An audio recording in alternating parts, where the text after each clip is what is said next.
नमस्कार मैत्रिणींनो, प्रियंकाज रेसिपीमध्ये आपलं मनापासून स्वागत।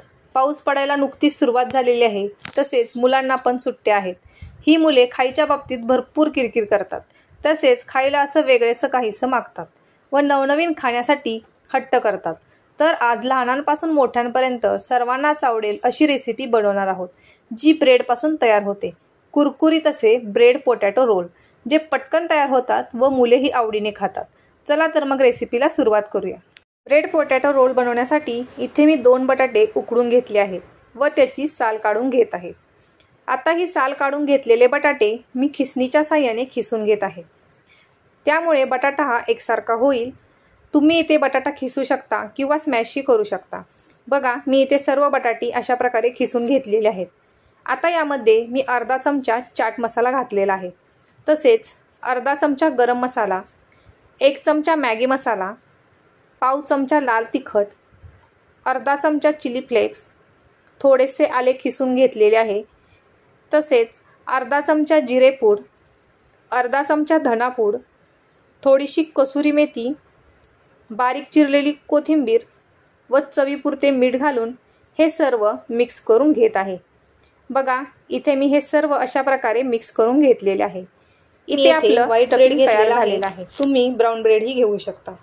मी या ठिकाणी ब्रेडच्या कडा अशा प्रकारे सुरीने काढून घेत आहे।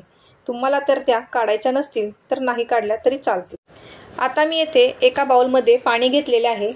आता हे ब्रेड घेऊन पाण्यात बुडवायचा व जास्त वेळ न ठेवता लगेचच काढून हाताने अशा प्रकारे दाबून त्यातील सर्व पाणी काढून घ्यायचं। आता यामध्ये आपण जे बटाट्याचं स्टफिंग केलेलं आहे ते ह्यामध्ये ठेवायचं व गोल करून ह्याला पॅक करायचं व गोल गोल करून असं व्यवस्थित करून घ्यायचं। बघा, अशा प्रकारे व्यवस्थित रोल बनवून घ्यायचा। अशा प्रकारे मी येथे सर्व रोल बनवून घेतलेले आहेत। 2 बटाट्यामध्ये इथे 6 रोल बनलेले आहेत। इथे मी तेल गरम करायला ठेवलेलं होतं। बघा, इथे तेलही तापलेलं आहे। यामध्ये एक एक रोल सोडून घ्यायचा।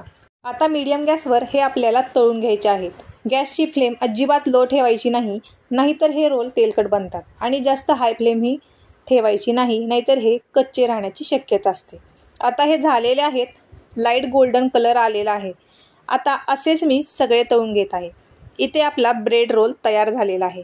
तुम्ही बघू शकता, व्यवस्थित तळलेला गेलेला आहे, अजिबात तेलकट झालेला नाही आहे आणि एकदम कुरकुरीत झालेला आहे।